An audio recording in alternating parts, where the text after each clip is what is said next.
Il y a environ 150 enfants qui naissent en France chaque année avec une malformation de la main, de l'avant-bras ou du bras.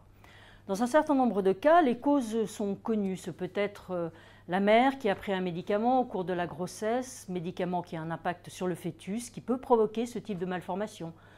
Ce peut être aussi des causes génétiques. De quoi s'agit-il dans l'affaire qui nous intéresse directement?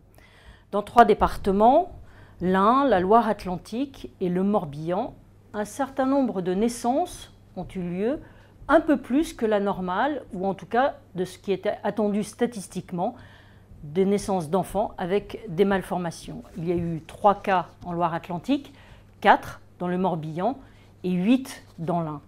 Cette question du nombre est déjà en elle-même assez complexe.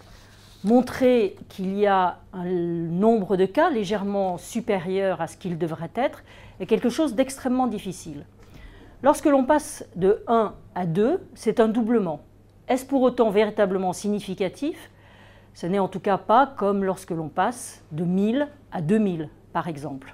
Les autorités sanitaires, et notamment Santé publique France, ont dans un premier temps mené des investigations et ont annoncé très vite qu'elles n'avaient trouvé aucune cause connue, aucune cause identifiée pour expliquer ces malformations et que c'était la raison pour laquelle elles arrêtaient les enquêtes. Il est bien évident que cette décision a provoqué un grand émoi dans les régions concernées et puis auprès des familles, bien entendu. Est-ce qu'on avait bien mené toutes les investigations? Est-ce que l'on a bien fait toutes les recherches? Est-ce que l'on a notamment regardé du côté des pesticides?